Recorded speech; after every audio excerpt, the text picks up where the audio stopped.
Hello guys, welcome back to my channel. आंनि चेनेलाव गासैखौबो बरायबाय। गोदान बोसोरनि नोंथांमोना माबोरै दं? गोदान बोसोर सफैगासिनो नङा होमबा? आंनि फारसे माने गासैनिसिमबो happy new year advance. So आसा खालामो गासैबो मोजाङै दं होननानै। बेनिफ्राय आङो दिनै मोनसे आपडेट लानानै फैदों जोंनि बेंगालुरुआव थाग्रा गासै कर्नाटकायाव थाग्राफोरनिसिम आरोना। So जेराव दङ मोजाङै था।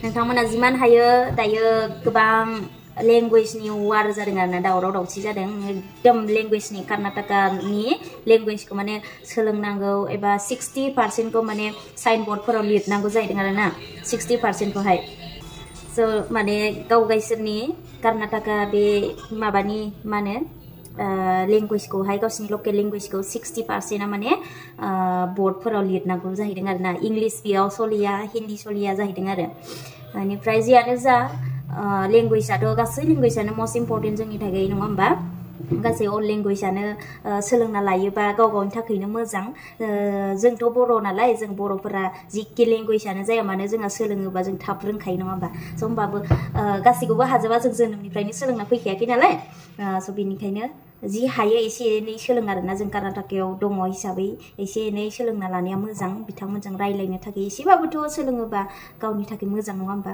जियानो जा जों गुबुन जायगायाव दं नालाय गुबुननि रुल्स मथे जों सोलियोब्ला मोजां आरोना आंनि लोगोफोरखौ बुंहरबाय गासैखौबो लोगोफोरखौ मानो होनोबा कर्नाटकायाव बहुत बिसोरनि जायगायाव थानाय हिसाबै बिसोर बहुत स्ट्रिक्ट खालामो मानो होनबा जोङो गुबुन जायगानिसो नालाय थ' बेनिखायनो मोजाङै था एसे एनै लेंगुवेजफोरखौ जि हायो लोगोफोरजों सोलोंनानै ला नङा होमबा लेंगुवेज सोलोंनायाथ' बियो मोनसे माबा नङा जेबो इशु नङा मोजांनि थाखायसो बुंदों आरोना जिमानो सोलोंना लायो इमानो मोजां नङा होमबा नोंथांमोना नायनानै लानो हागोन माने लेंगुवेजनि थाखाय माबायदि दावराव दावसि जादों बे बोसोरावल' नङा गोबां सिगां बोसोरावबो जानानै फैबाय बेनिखायनो जिमाननाखि जोङो गुबुन जायगायाव थागोन इमाननो एसे एसे लेंगुवेजखौ सोलोंना लानाया मोजां आरोना So आसा खालामो नोंथांमोना गासैबो मोजाङै दङ नेक्स्ट भिडिअ आङो थाबैनो ब्लग भिडिअस लाबोनो नाजागोन निउ इयारनि नोंथांमोनखौ आसा खालामो गासैबो सापर्ट होगोन होननानै बेनिफ्राय जाया गोदान आंनि चेनेलाव प्लिज अननानै साबस्क्राइब खालामनानै गालांदो गावनि गोसो गोथारै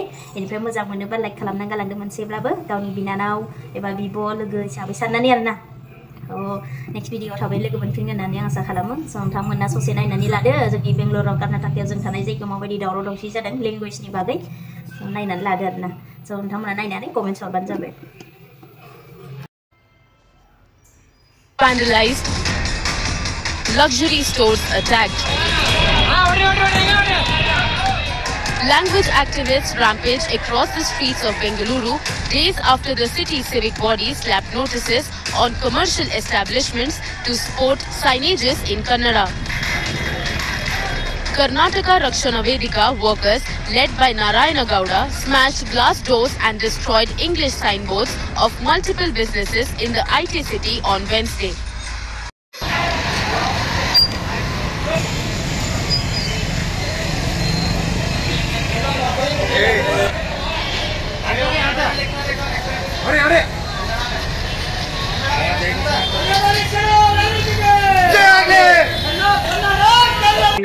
Without the police being there, without the police stepping in to stop them is very, very wrong.